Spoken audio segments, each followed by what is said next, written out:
Yep. One more time.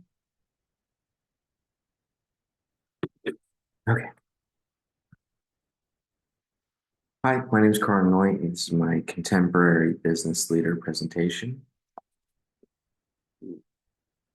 Okay, so the description of my interviewee, I interviewed Easton Townsend, and he is a operator for Dutch Bros Coffee and essentially handles all of the day-to-day and big picture operations out in Knoxville, Tennessee. And he oversees three coffee stands. Easton has been in leadership for about 8 years now. He started at the bottom of the food chain, and then he worked his way up in Dutch Bros. And Easton also fits a transformational leadership role as he builds strong relationships and trust within the team and focuses on long-term personal and professional growth and focuses on being a role model, demonstrating integrity, ethical behavior, and dedication. And then Easton also fits into a servant leadership as he focuses more on his own team than himself, being personable, as he says, and once a team focuses on oneself, that's how innovation and collaboration rise. So Easton, for his greatest achievements, is that he is involved with Dutch Bros Coffee, as the company does so much for their employees and they give back to the community around them. And then also his greatest achievement is giving back to the employees that he hires, as he feels that the company has given a place for himself. He is also focused on doing the same for others. And then also his next greatest achievement is obviously promoting the culture of the brand into a new area where it was not before. In other words, in Knoxville, Tennessee, and showing people the company's mission.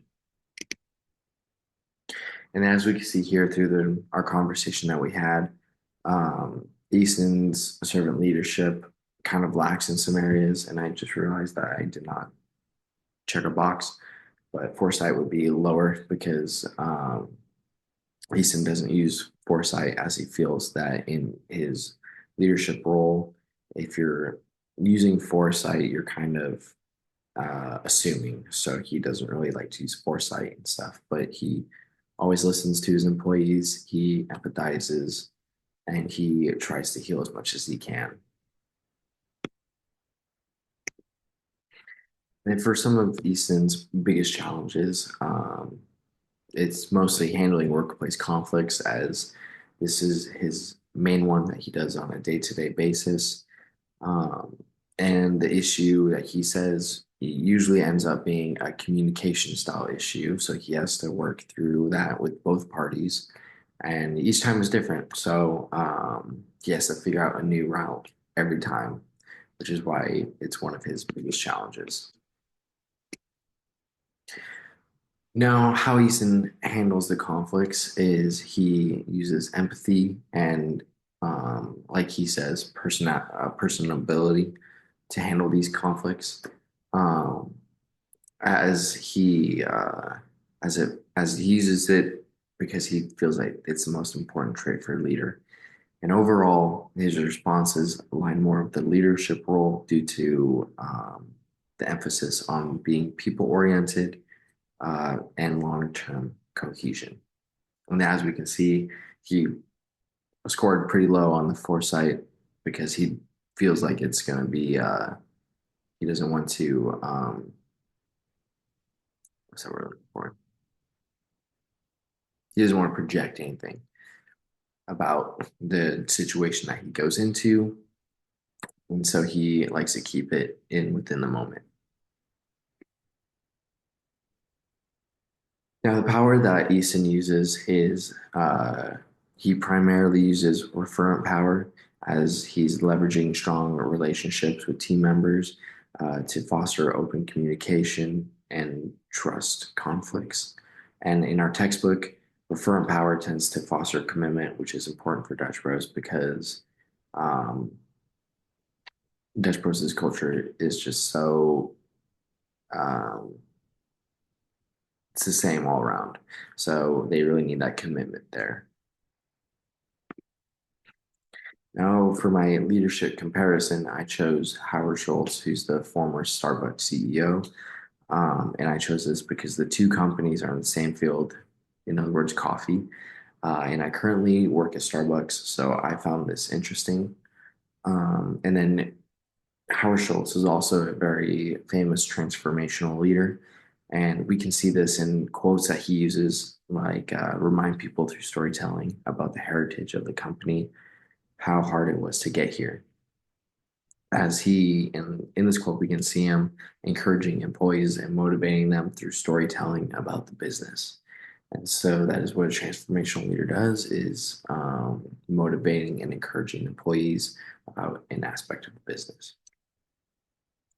Now, for the strengths and weaknesses, since Easton and Howard Schultz were both transformational leaders, um, I combine the two.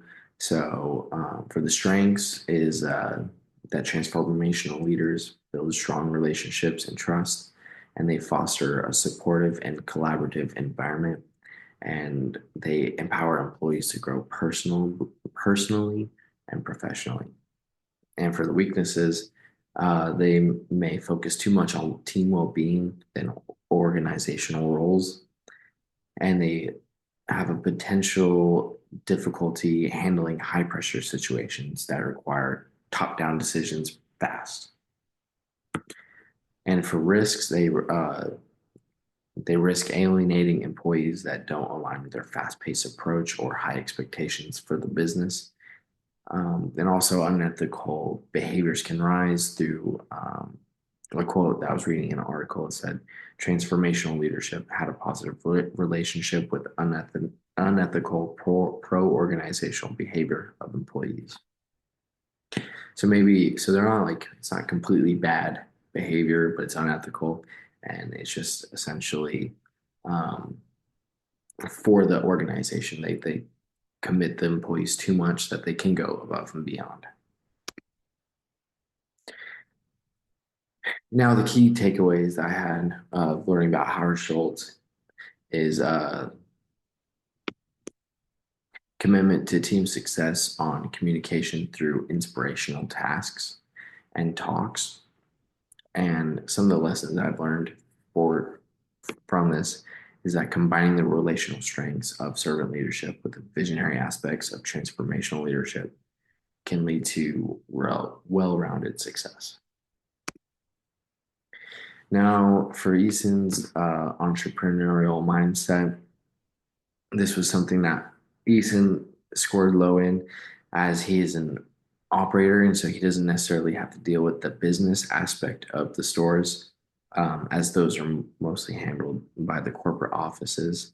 However, he does score high in like proactivity and work ethics and everything else, essentially. So when it comes to like business things, that's where Easton kind of lacks in.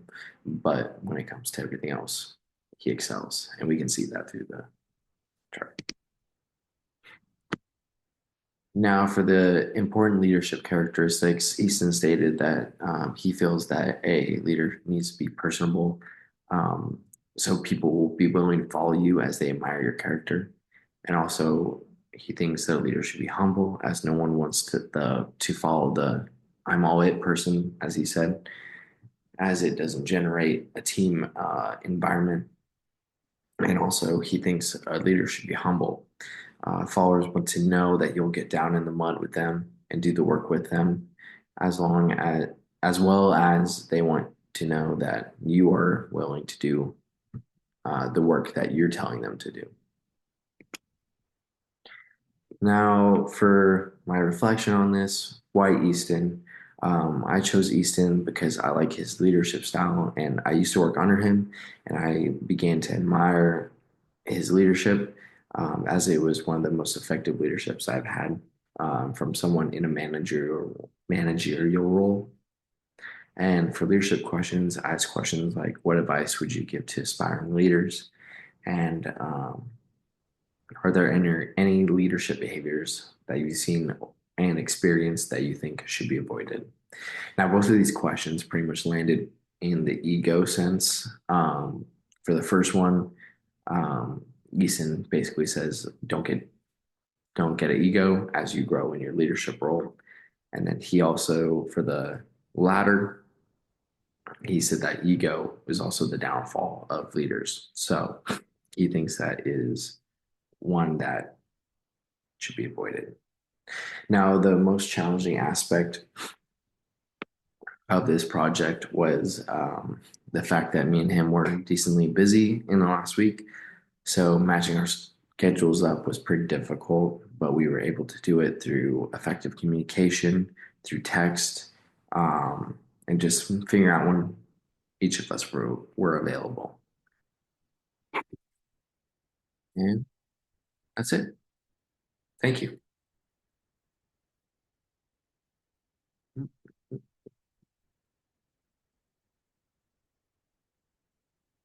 I can figure out how to do